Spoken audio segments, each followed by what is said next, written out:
সম্মানিত দর্শক, আপনারা কেমন আছেন? আশা করি সকলেই ভালো আছেন। আজকে আমরা ঘুরতে যাচ্ছি ঢাকার অন্যতম একটি পরিচিত পর্যটন কেন্দ্র, চন্দ্রিমা উদ্যান, অর্থাৎ বর্তমানে জিয়া উদ্যান। সেজন্য আমরা সর্বপ্রথম মেট্রো রেলে করে ঢাকার মতিঝিল থেকে বিজয় সরণি পর্যন্ত যাব। মেট্রো রেলে চড়ার জন্য সর্বপ্রথম আমাদের সিঁড়ি দিয়ে উপরে উঠতে হবে এবং সেখান থেকে টিকিট সংগ্রহ করতে হবে। টিকিট কেনার ক্ষেত্রে একটি বিষয় অবশ্যই লক্ষণীয়। টিকিট কেনার আগে নির্ধারিত ভাড়া হাতে রাখলে টাকা আদান প্রদান অনেক সহজ হয়।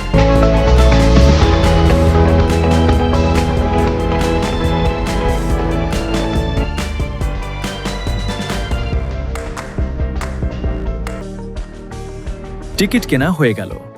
এবার আমাদের গন্তব্য মেট্রো রেল। চলুন রওনা দেওয়া যাক।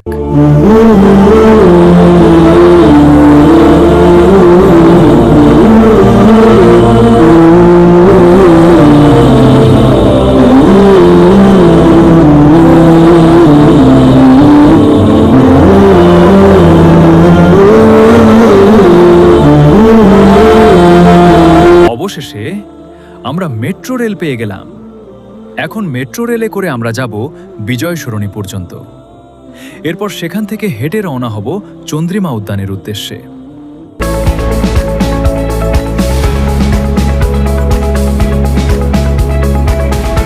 তবে মেট্রো রেলে উঠেই বুঝতে পারলাম আজ কিন্তু বেশ ভালোই ভিড়।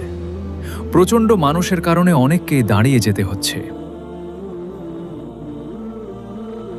মেট্রো রেল তখন ক্ষিপ্র গতিতে ছুটে চলছে, আর আশপাশের বিল্ডিংগুলো যেন আমাদের সঙ্গে পাল্লা দিয়ে পিছনে সরে যাওয়ার প্রতিযোগিতা করছে।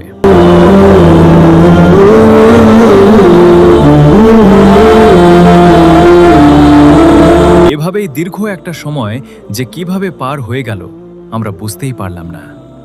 মনের ভেতর তখন এক আলাদা আনন্দ কাজ করছে, কারণ আজ আমরা যাচ্ছি একটা বিশেষ জায়গায়। মেট্রো রেলে চড়ার আনন্দটাও ছিল এক ভিন্ন ধরনের। সেখানে যেন অন্যরকম একটা আত্মতৃপ্তি পাওয়া যায়। আর মেট্রো রেলে চলার সময় ঢাকার শহরের অনেক গুরুত্বপূর্ণ অংশও দেখা যায়।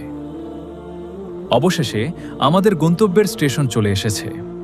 মেট্রো রেল থেকে নেমে আমরা এখন চলন্ত সিঁড়ি দিয়ে নিচে নামছি।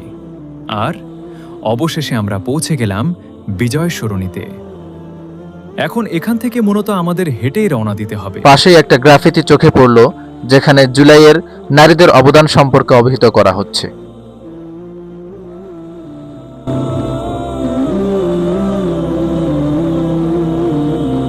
ঢাকার ব্যস্ত নগর জীবনের মাঝখানে জাতীয় সংসদ ভবনের ঠিক পাশেই রয়েছে সবুজে ঘেরা একটা ঐতিহাসিক স্থান, চন্দ্রিমা উদ্যান। তবে জায়গাটি বর্তমানে সরকারি নাম অনুসারে জিয়া উদ্যান নামে পরিচিত।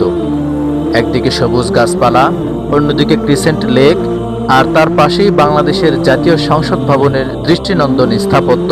আমরা সংসদ ভবনের পাশ দিয়ে হেঁটে চলছি। সব মিলিয়ে ঢাকার অন্যতম পরিচিত দর্শনীয় স্থান চন্দ্রিমা উদ্যান বা জিয়া উদ্যান।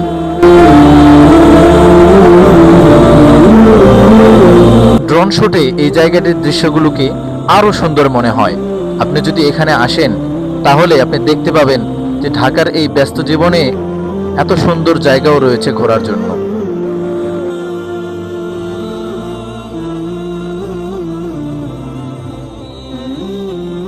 আজ আমরা ঘুরে দেখব এই উদ্যানের পরিবেশ, ইতিহাস এবং এখানকার কিছু সুন্দর স্থান। চলুন শুরু করি আমাদের আজকের ভ্রমণ। অবশেষে পৌঁছে গেলাম সেই ব্রিজের সামনে।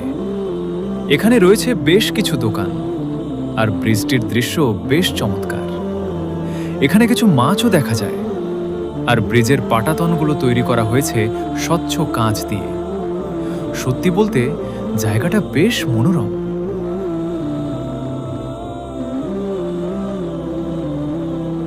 আর ড্রোন শটে এই ব্রিজটির দৃশ্য দেখলে আরো সুন্দর লাগে। আমরা সেখানে কিছু সময় কাটালাম, কিছুক্ষণ ঘোরাঘুরি করলাম, আর ছবি তোলার পালাও চলল। ভ্রমণে ছবি তোলা হবে না তা কি হয়?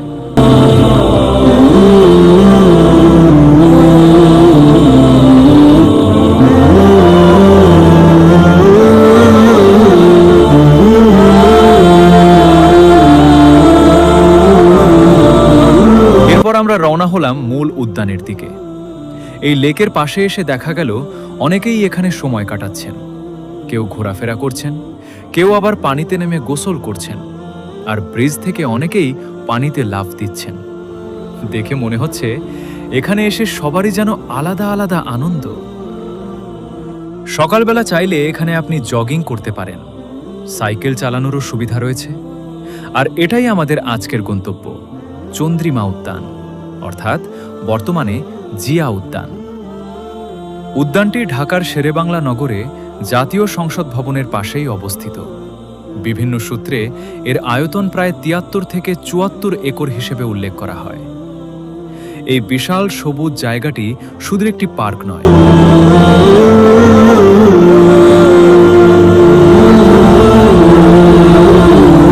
তাহলে চলুন জেনে নেওয়া যাক এই উদ্যানের ইতিহাস, সৌন্দর্য এবং এর সঙ্গে জড়িয়ে থাকা গুরুত্বপূর্ণ কিছু তথ্য।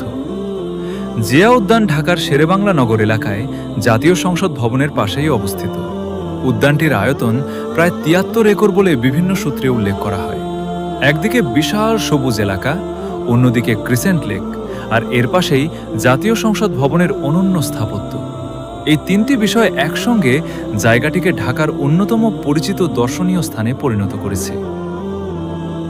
জাতীয় সংসদ ভবনের মূল কমপ্লেক্স নিজেই প্রায় ২১৫ একর জায়গা জুড়ে বিস্তৃত এবং এর স্থাপত্যে স্থপতি লুই আই কানের নকশার বিশেষ বৈশিষ্ট্য দেখা যায়। আর জিয়া উদ্যান সেই বিখ্যাত স্থাপত্যের একেবারে পাশেই। তবে এই উদ্যান শুধু সবুজ আর সৌন্দর্যের জন্যই গুরুত্বপূর্ণ নয়, এর সঙ্গে জড়িয়ে আছে বাংলাদেশের রাজনৈতিক ইতিহাসেরও একটি গুরুত্বপূর্ণ অধ্যায়।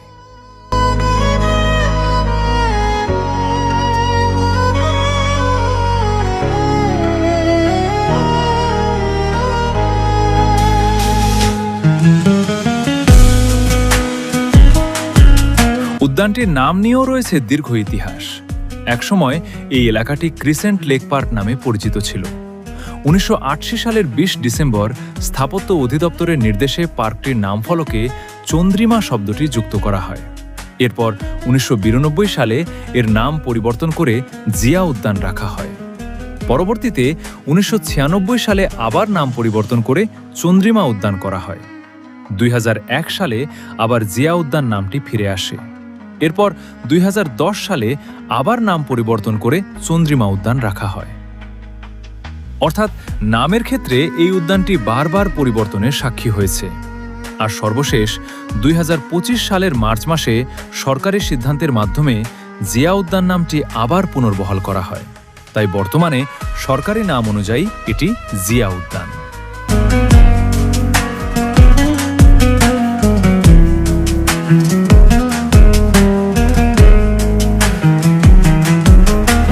দিনের ব্যস্ততা থেকে একটু দূরে সবুজের মাঝে কিছুটা সময় কাটাতে চাইলে ঢাকার এই স্থানটি হতে পারে একটি পরিচিত গন্তব্য। বিশেষ করে লেকের পাশের পরিবেশ এবং সবুজ প্রকৃতি এই জায়গাটিকে আরও আকর্ষণীয় করে তুলেছে।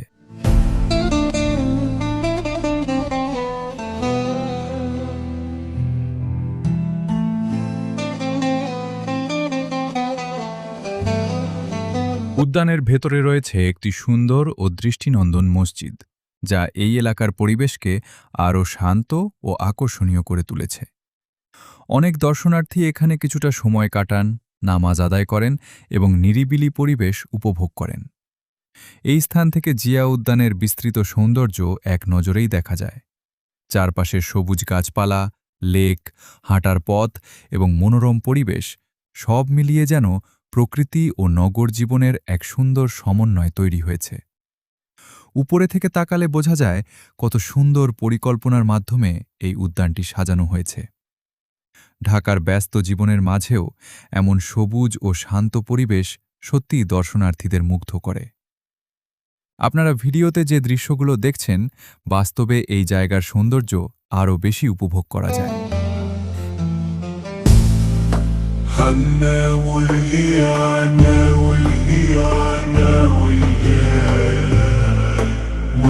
বন্ধুরা, এই ছিল ঢাকার জিয়া উদ্যান, চন্দ্রিমা উদ্যান ঘুরে দেখার ছোট্ট অভিজ্ঞতা। ভিডিওটি ভালো লাগলে অবশ্যই একটি লাইক দিন, আপনার মতামত কমেন্ট করে জানান এবং টিপস অ্যান্ড ট্যুর বিডি চ্যানেলটি সাবস্ক্রাইব করে আমাদের সঙ্গে থাকুন।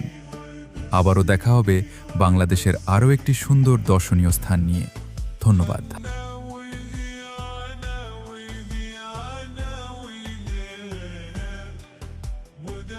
City.